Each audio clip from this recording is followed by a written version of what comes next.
Get this and get it straight. Crime is a sucker's road, and those who travel it wind up in the gut of the prison of the grave. There's no other end. But they never learn. This time it was going to be a vacation in the wide open spaces. But a black stallion, a tiny emerald, and a battered horseshoe met a 24-hour delay. It could have been worse, because to the dude from Manhattan, they meant death. From the pen of Raymond Chandler, outstanding author of mystery, comes his most famous character and crime's most deadly enemy, as we present The Adventures of Philip Marlowe.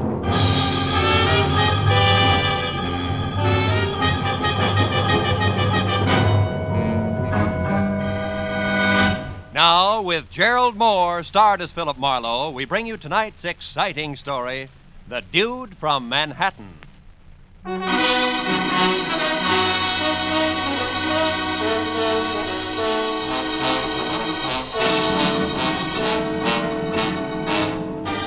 Every so often, life in the city seems to boil down to nothing but noise and concrete, where all a deep breath does for you is to pack more exhaust fumes into your lungs. And the nearest thing to nature is a mangy sparrow pecking survival out of a dirty alley. So when I got a long-distance call from an old friend inviting me to spend a week in the great outdoors at a ranch he just bought near Rattlesnake Mountain, I snapped at the chance. Inside an hour, I was rolling down the highway toward San Bernardino. And 120 miles later, at 5 o'clock, I turned in under a big arch of gnarled cedar that spelled out Rainbow Ranch. But the layout beyond was about as primitive as a dry martini.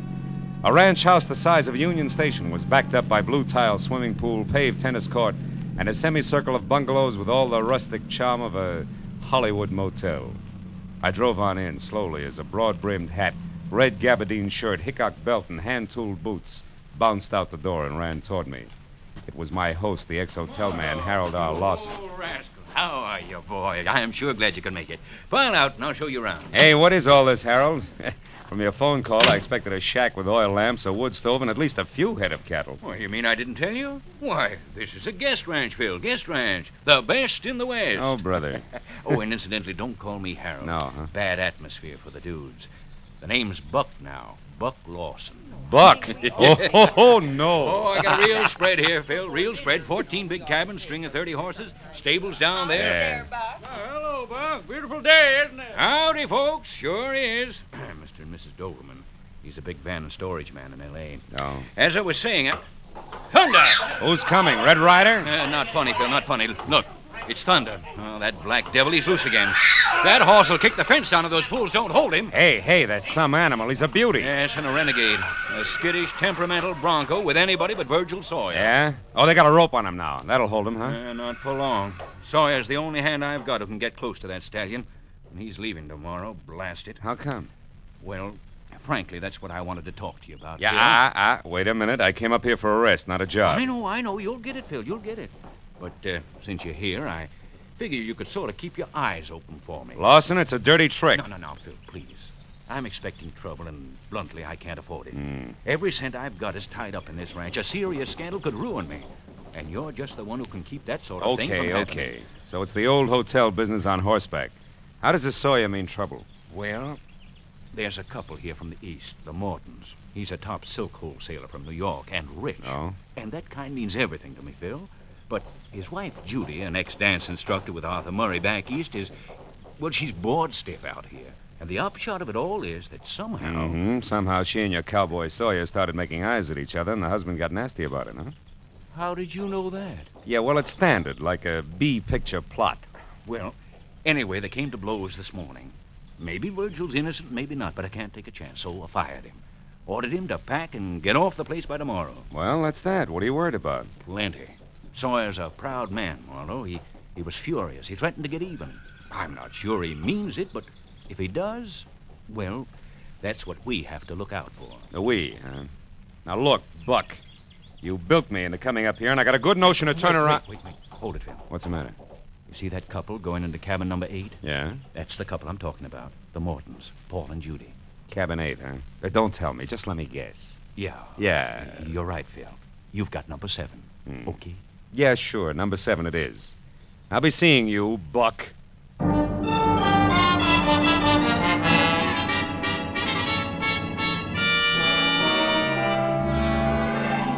walked up to number 7 and waited for the boy to show up with my bag. Then I started to unpack, but stopped when I heard a riot next door. At that point, sprawling Rainbow Ranch was just a horizontal tenement, nothing more.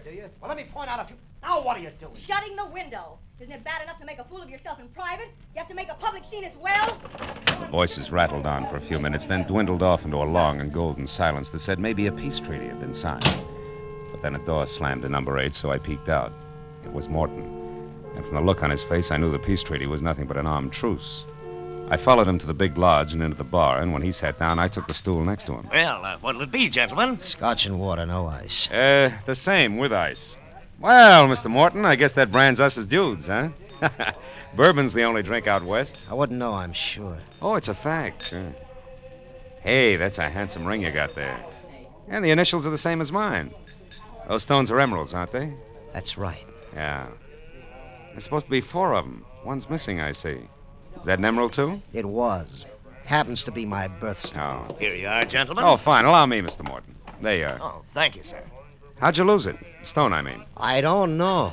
It happened several months ago, and in any case, it's no concern of yours. Now, if you don't mind, I'd just as soon be left alone. Oh, well, that's too bad. Here I was hoping I'd find out all about the silk business. What do you mean by that? Oh, just conversation. You are in that business, aren't you? Of course, but... Hey, who are you, anyway? Name's Marlowe. And just why are you prying into my personal affairs, Mr. Marlowe? Because I got a little free advice for you. Cool off before you start the kind of fire you can't put out, huh? So that's it. That cowboy Sawyer. Mm-hmm. Marlowe, now you're getting too personal. I suggest that you mind your own business. Oh, I'm sorry. Didn't mean to lose my temper that way. Good night. Yeah, it's bound to be. Charming, isn't he? Well, Mrs. Morton, where'd you come from? I was standing over there watching. My husband has all the social grace of a tarantula. Well, maybe you should have looked closer before you made the leap. Oh, that's the wonderful thing about him. Yeah? You're not apt to like Paul much when you first meet him. But once you get to know him, you hate him. Yeah, I'm not sure that's funny. It's not supposed to be. I've been living with him for 6 months now.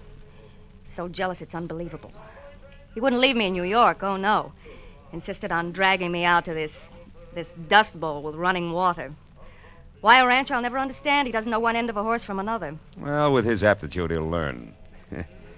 You know, it might be he figured you two might get back together if you had a chance to relax in the open, Mrs. Morton. Mm-hmm. So he said. However, we weren't here 10 minutes before he accused me of getting romantic with that leather-faced cowboy. Does that make sense? I don't know. Both gentlemen are justified. You're lovely to look at. Somebody ought to remind my husband. His idea of welding a marriage is to spend all his time playing gin with that Doberman. Who? Doberman, the van and storage character from Los Angeles. Oh. Which, of course, leaves me saddled with his wife, Carrie. Now, there's a cute personality for you if you happen to like neurotic parrots. So, what with the desert, the dame, and gin rummy, Virgil began to look pretty good. Is that it? Excuse me, folks. Care to order another drink before dinner? Yes, I would. And I'd like it over there, alone. Make it Manhattan, bartender. Strictly Manhattan. And make it double. Mr. Marlowe, good night. No, I'm not so sure.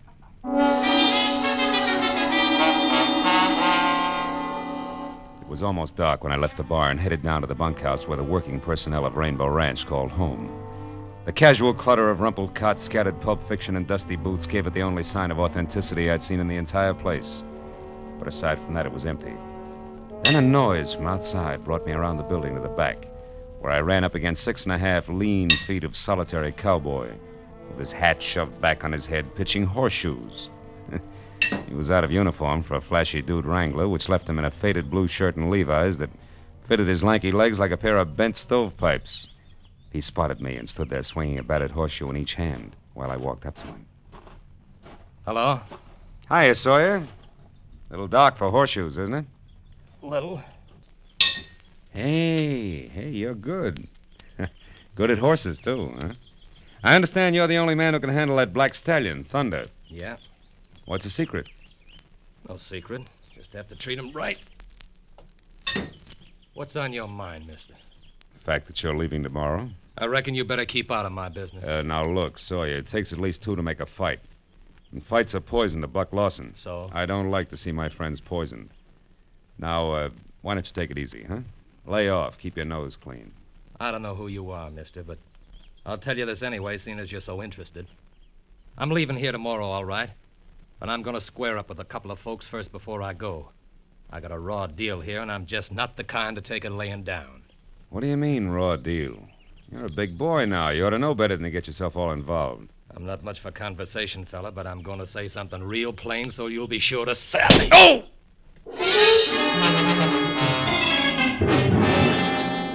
By the time I got myself untangled and back on my feet, the strong, silent fugitive from the old Chisholm Trail was gone. However, my original theory that it takes two to make a fight was still valid. So I decided to find Paul Morton and spend the rest of the evening close to him. His cabin was dark, but I remembered the running gin game he had with the big van and storage man. So I went down the line to the Doberman cabin and knocked. It was Carrie, the perennial dude, who galloped up to open the door. Howdy, stranger. Come on in and set a spell. Our latch is always stringing out. Well, I sure do thank you, ma'am. My name's Marlowe. Orville, this is Mr. Marlowe. Howdy, Marlowe. Howdy. Hope you'll excuse the looks of the place. Our box of extra clothes just arrived from town. Carrie's been unpacking it. Sit down there, Mr. Marlowe. They're mostly old things. Just throw them on the floor. Oh, thanks. But really, I can't stay. I'm looking for Paul Morton. I thought I might find him here. Morton, say, there's a nice chap. Met him day before yesterday for the first time. And won $90 off him in gin already. Haven't seen him tonight, though. Orville was out looking for him himself just a few minutes ago. Weren't you, dear? Why, yes, as a matter of fact, I was. You didn't locate him, huh? No, I didn't. You know, he seemed to be all upset this afternoon. Couldn't keep his mind on the game. I thought I'd have a little chat with him to calm him down some. Orville's a whiz at that, Mr. Marlowe. Oh, it's not me, Carrie. It's this country. I don't see how a man can keep trouble in his mind on a place like this ranch, Marlowe. It can happen, believe me. Poppycock, why, son, there's something about this open land round here that cleans out a man's head and his heart, too. You sound like a travelogue. I mean it. A few more days of this and Morton will forget there ever was such a thing as a cash register. Yes, sir. Give this untamed countryside a chance, and it'll cure anything. Yes, well, Marlowe, come here, quick. What was that? wasn't the call of the wild, Mrs. Doberman. Lawson, what's the matter? Bill, come on, down to the stable, hurry. Something terrible's happened.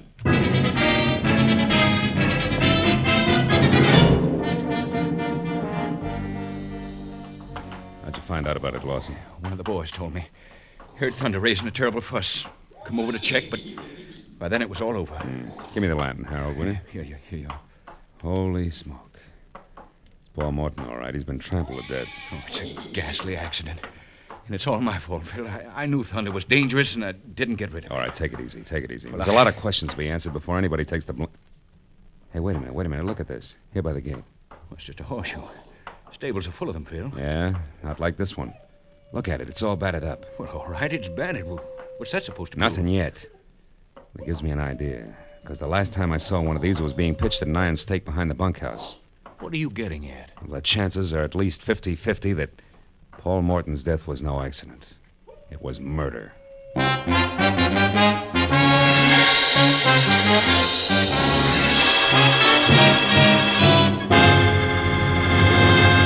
In just a moment, the second act of Philip Marlowe. But first, perfect musical settings for a Sunday before the 4th will be yours tomorrow afternoon.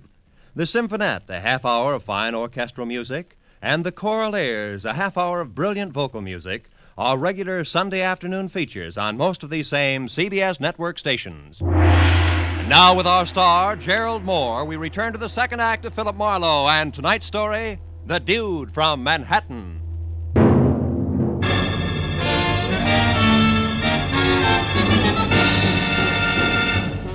When I labeled Paul Morton's death something worse than an accident, Lawson's mouth fell open and the muscles in his face jerked as his eyes moved slowly from me out to the now quiet black stallion in the corral, who somehow or other seemed to sense the death at our feet.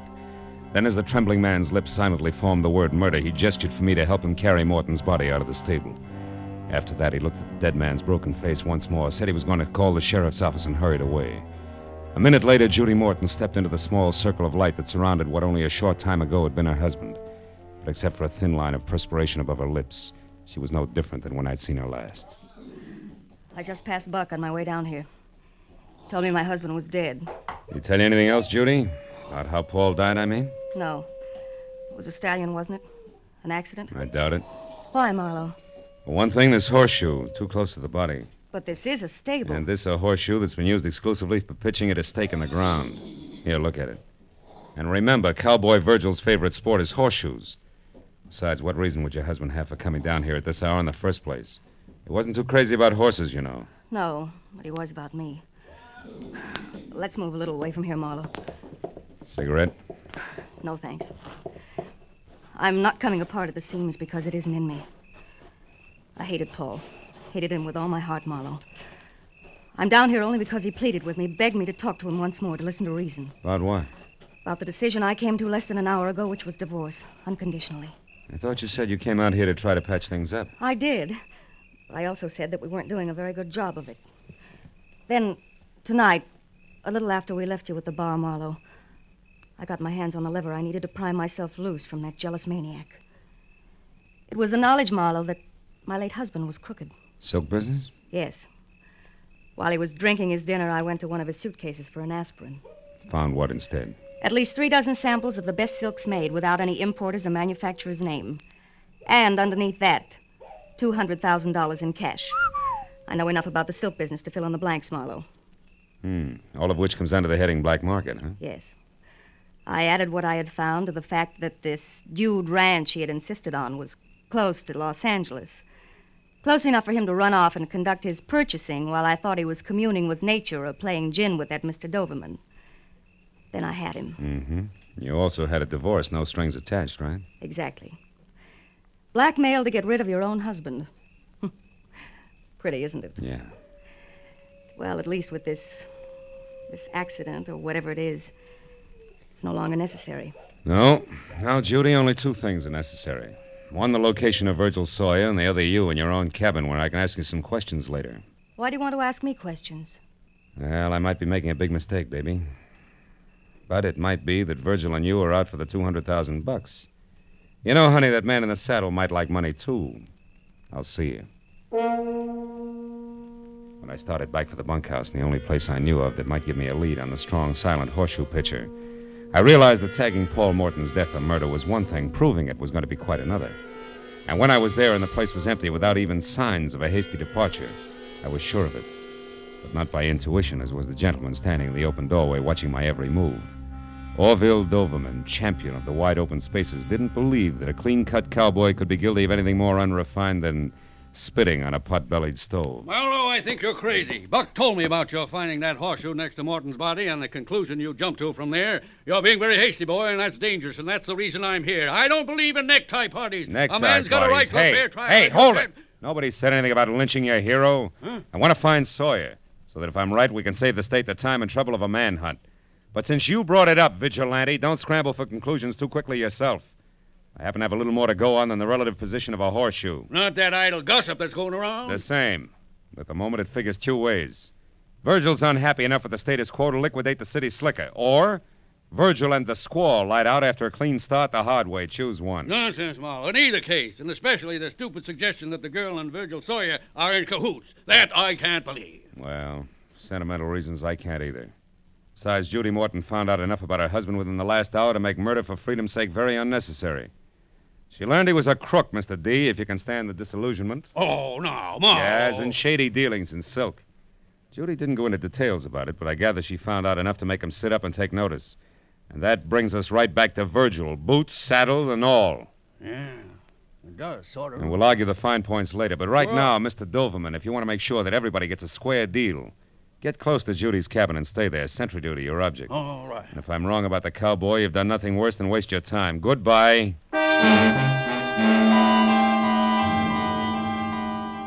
I spent the next 20 minutes talking to cowhands, guests, miscellaneous hired men, any and everybody who might have been able to say he went that away of Virgil Sawyer, with no success. And to make matters worse, when I'd given that up and was on my way back to the lodge to help Lawson wait for the sheriff, I found myself being paged, Howdy. Western style, of course, by no one else but Mrs. Carrie Howdy. Doberman, the capital D in Dude Ranch. Howdy. Howdy, ma'am.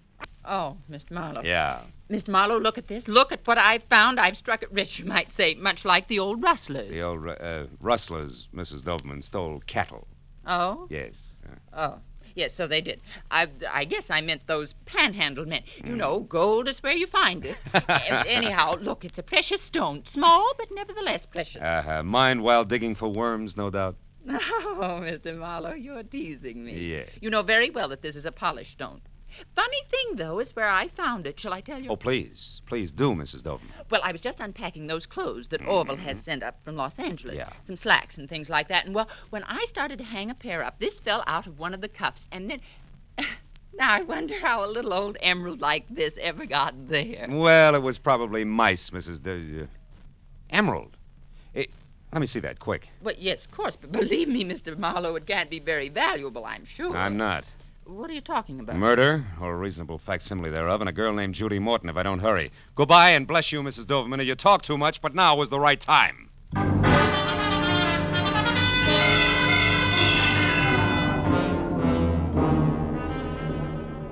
As I ran for Judy's cabin, I didn't know any more about the whys and wherefores of Paul Morton's death than I had before I made small talk with Mrs. Doverman.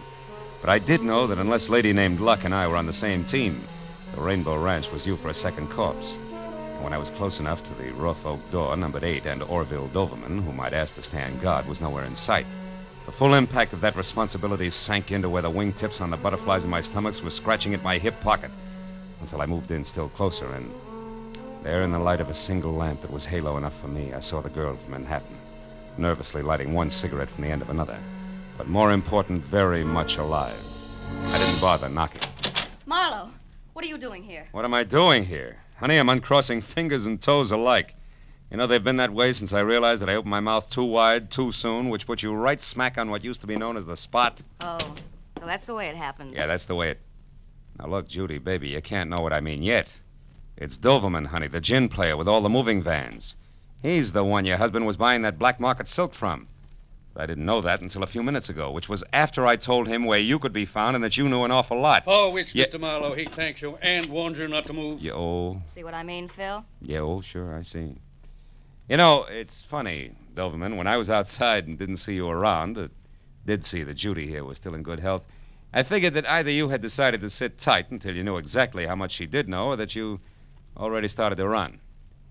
Yeah, this I didn't count on. And this, Marlowe, should point up what I said earlier about your jumping to conclusions. It's dangerous. Handling hot silk is child's play. Huh? It has been for me for 20 years, Marlowe. For your husband, Mrs. Morton, it was much more. That's why I had to come to you like this. That's why I had to know if his stupidity went so far that even you knew of me. You shouldn't have bothered Mr. Doverman. I didn't. No, but you see, Marlowe did. That leaves me even. Correction, Doverman. Paul Morton's dead. You're out in front. I didn't kill Morton, Marlowe, and neither did Virgil Sawyer. I saw it all, my friend. So I can tell you that the man who killed Paul Morton was Paul Morton himself. Suicide? Are you out of your mind? No, not suicide, Mrs. Morton. Merely a plan for murder that backfired. The intended victim was you, his wife. Oh, no. Keep talking, Doverman. Why, Marlowe? I'd rather keep you guessing. I wouldn't. Duck, baby! Oh, my shoulder. Now the man said keep talking. I can't. I'm hit. You'll be again if you don't. Sawyer, no. Stay out of this, Marlowe. Come on, Doverman. I'm not going to ask you again. Oh, no. I'm not even going to let you fall until you tell the rest. Okay. I'll tell you. I overheard Morton ask him, "Some go to your place first, Sawyer, pick up one of your horseshoes," and then he went to the stables near the Black Stallion's stall, the horseshoe in his hand. Oh, no, Sawyer, my shoulder. Come on, Doverman. You're not finished yet. I figured that he was going to... To knock his wife out, leave Sawyer's horseshoe where it will be found, then half make it look like an accident that would fool nobody, huh? What went wrong, Doverman? Why didn't it work? Oh, he approached Thunder from the right side instead of the left. The horse got excited, kicked out, and caught him. The dude. Now, let go, Sawyer. Sure, Doverman. With pleasure.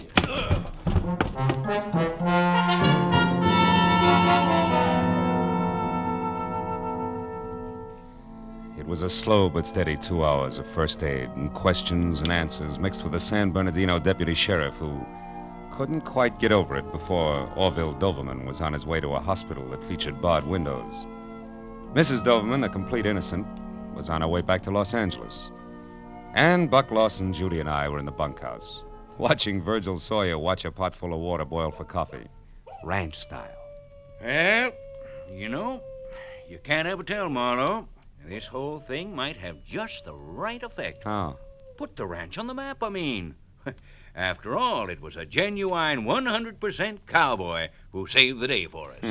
Oh, no, that's not right, Buck. Huh? It was Marlowe here. I only followed him. Coffee's ready, folks. Yeah, that's for good, me. good. Let's go. What did make you go up there, Mr. Marlowe? Oh, a little precious stone, Virgil. An emerald that once fell out of Paul Morton's initialed ring. But, Marlowe, that happened a long time ago, 3-4 months. It was just after Paul had returned to New York from Los Angeles. Yeah, and negotiations with Doverman. You see, honey, it was Mrs. Doverman, really, who found the missing emerald tonight and a pair of slacks that Orville had sent up here. Then that was proof that Paul must have been with Doverman in Los Angeles before. Yet they claim to have met for the first time here at the ranch. Yeah, that's what they claimed. That plus what you told me, Judy, made the man with the moving van's it. And, hey, Virgil, that coffee's hot. But it's good. Well, anyway, since I told Doverman where you were and that you knew your husband had been dealing in black market silks, he took his cue accordingly. Yes, and fortunately, yours. Well, that makes it 2 people who tried to kill me tonight. My husband and his partner. Seldom is heard a discouraging word. Oh, fine. And the skies are not cloudy all day. Good night, gentlemen.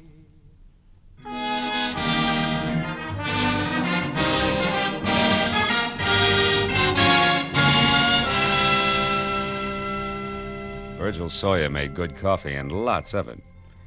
So another hour went by before we finally broke up, and I was outside smoking a cigarette and strolling toward my cabin in the start of a vacation that already had been postponed too long. But halfway there, I stopped at the sound of raised voices ahead of me. A man and a woman were arguing violently, and a little away from them, on the porch of my cabin, watching the battle of the sexes with consternation while he waited for me, was Buck Lawson, mine host. I turned quickly and hurried back to the bunkhouse where I knew Virgil Sawyer would put me up for the night, where I knew that early the next morning I could sneak off, find a quiet, cool stream, and fish. A coyote high in the hills someplace said I had the right idea.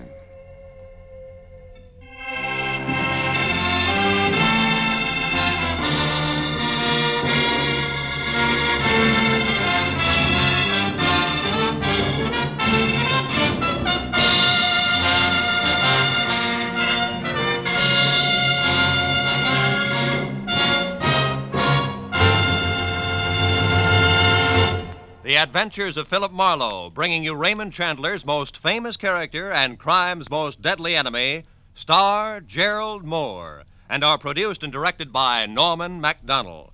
Script is by Mel Donnelly, Robert Mitchell, and Gene Levitt. Featured in the cast were Charlotte Lawrence, Bill Johnstone, Bill Lally, Herb Butterfield, D.J. Thompson, Lou Krugman, and Jack Carrington. The special music is written by Richard Orant.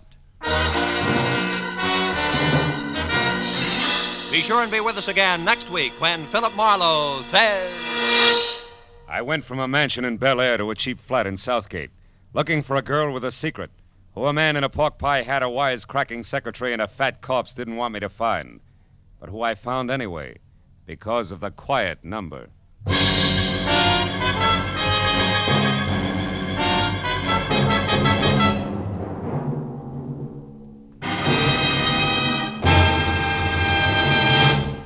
Three highly individual, highly entertaining mystery adventure shows stand high among the top shows on CBS every Sunday. The Green Llama, Call the Police, Sam Spade. Go adventuring with them every Sunday when they come to you over most of these same CBS stations. This is Roy Rowan speaking. Now, stay tuned for Gangbusters, which follows immediately over most of these same CBS network stations.